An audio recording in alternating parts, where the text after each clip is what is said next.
Assalamualaikum students. Intro part 2 physics chapter number 18. 18.15 article है application of gates या logic gates in control systems.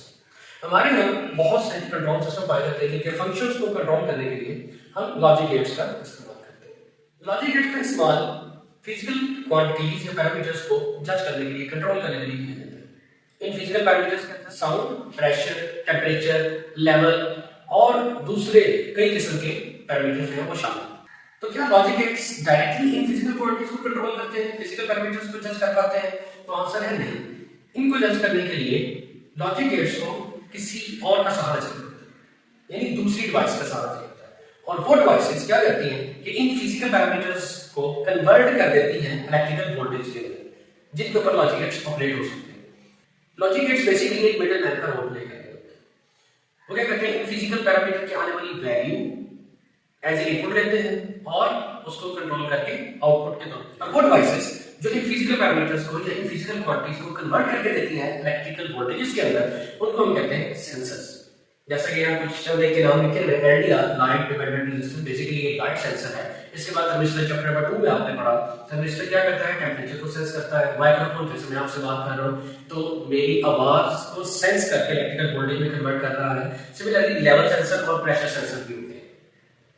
तो आज हम हमारे यहाँ पे बुक ने एग्जांपल दी हुई है मॉनिटरिंग सिस्टम की, उसके अंदर हम दो सेंसर्स को इस्तेमाल करेंगे। नंबर 1 प्रेशर सेंसर और नंबर 2 टेंपरेचर सेंसर का इस्तेमाल करेंगे। तो आइए देखते हैं बुक के एग्जांपल। हमारी बुक ने जो एग्जांपल दी है उसमें एक मॉनिटरिंग सिस्टम को शो किया गया है जिसमें हमें प्रेशर और टेंपरेचर को कंट्रोल करना है। इसके लिए हमने दो तरह के सेंसर इस्तेमाल किए और एक वेसल लिया है, कंटेनर है जिसके अंदर लिक्विड है, और इसमें हमने दो चीजों को कंट्रोल करना है, एक है टेंपरेचर और एक है प्रेशर।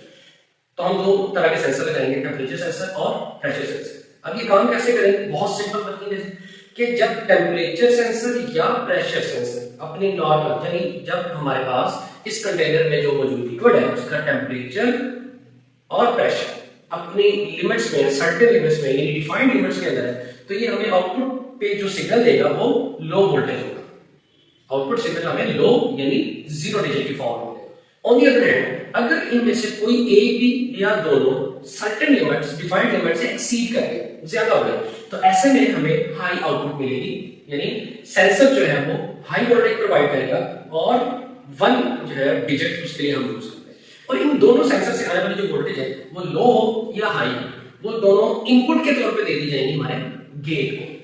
यानी इन सेंसर से आने वाली जो वोल्टेजेस हैं, जो सिग्नल है, वो दिए जाएंगे हमारे पास आगे एक सर्किट बोर्ड जिसमें लगा हुआ है लॉजिक गेट। कौन से वाले लॉजिक गेट लगाना है मैंने यहाँ डायग्राम में शो कर भी दिया आपको। तो हम कौन सा यहाँ पे गेट इस्तेमाल करेंगे, नॉर गेट इस्तेमाल करेंगे। क्यों का आंसर अभी थोड़ी देर में आपको मिल जाता है, ठीक है। तो सेंसर से आने वाली जो भी वोल्टेज है, जो भी सेंसर हमें पैगाम दे रहे हैं विद इन लिमिट या विदाउट लिमिट, एक्सीडिंग लिमिट का, वो दिया जा रहा है इसको नॉर गेट को। और नॉर गेट के आगे हमने क्या डाली है, एक्शन डिवाइस। जैसा मैंने शुरू किया थी कि नॉर गेट जो है वो मिडल मैन का रोल प्ले कर रहे हैं। ये सेंसर से इनपुट लेते हैं और उसको एक्शन डिवाइस को आउटपुट देते हैं ताकि वो एक्शन परफॉर्म कर सके। नॉर गेट कैसे काम करता है, अब जरा ध्यान से देखिएगा कि अगर सपोज हमारे पास वेसल के अंदर मौजूद लिक्विड का टेंपरेचर और प्रेशर दोनों ही विद इन लिमिट है, तो होगा क्या कि हमारे पास 0 एक तरफ से और दूसरी तरफ से भी 0, यानी लो वोल्टेज आएंगे और आउटपुट क्या बचेगी 1, क्योंकि नॉर का काम क्या है, 0 0 ऑपोजिट कर देता है। अगर और होता तो वो 0 + 0 0 कर देता, लेकिन ये नॉर है, ये क्या कर देगा 1 का। हमें क्या फायदा होगा, क्योंकि हमने पढ़ लिया कि हमारा जो अलार्म सिस्टम है उससे किस पे चलना है, लो वोल्टेज के ऊपर।